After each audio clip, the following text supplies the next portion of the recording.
Sitaram, Dr. Raj, the Sanatanist from Trinidad.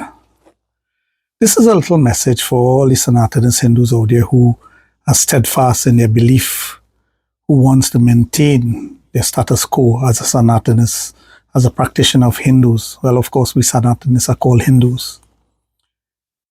If someone has converted, friend, family, or other, and they approach you about the topic of Sanatan Dharma, and they tell you that they were a Sanatanist before or they were a Hindu before, take stock.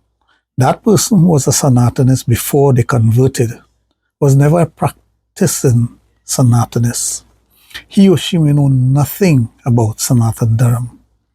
Because if you are immersed in the knowledge and the wonders and the history of Sanatan Dharma, going back thousands of years, you will come to the realization that nothing new would influence you to change the way you think or change your belief. It's just a simple way of life.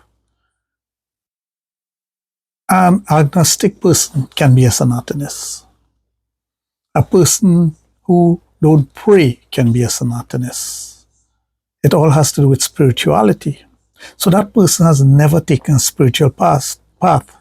He or she may have never spent time introspecting within themselves to find the divinity within themselves. Because once you find that divinity, you'll understand Sanatan Dharma for what it is. You see, we are seekers. We seek the truth. We've been doing that all the time. There's no one way of being a Sanatanist.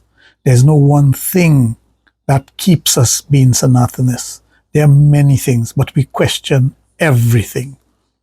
Why do we question everything? Is because we are allowed to question everything. Our God would not punish us for questioning anything.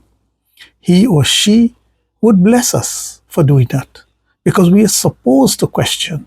We're supposed to ask God, are you God? What makes you God? How come you're God? Because we have been doing that for thousands of years.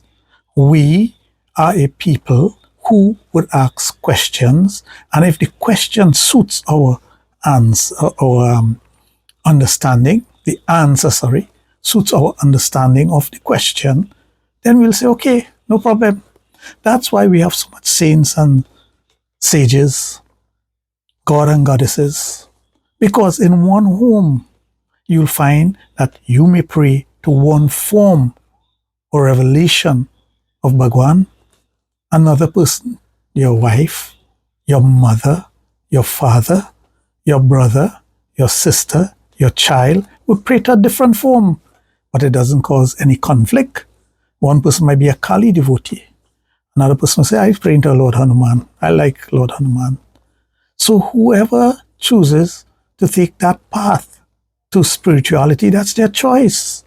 One person might say, I pray to know Murti, I pray to know seeing God in any picture or anything. I see God within myself, so I will do my devotion and meditation, and I'll be okay with that. And there's nothing wrong with that also. So as a Sanatanist, we are allowed to question. We are allowed to try to understand the bigger picture. And there's nothing wrong in doing that. What's wrong is when a person professes that they were a Hindu before, and now that they've changed religion, they've found God. Well, something wrong with you. Because if you are in a belief system that allows you to question anything and everything, and find a pathway that is going to be spiritually enlightening to you, how can you find God somewhere else?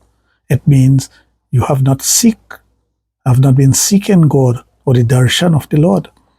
So we as Sanatanists knows that we seek the darshan of the Lord in whatever form or fashion. We know that the murtis that we have in our home is simply to help us to focus. We know the books that we have is to help us to understand life and the meaning of life, and our duties, the things that we should and should not do. But you can be anything and still be a Hindu. Always remember that. And some persons can't wrap their head around that you as a person can be anything and still be a Hindu. Jai Shri Ram.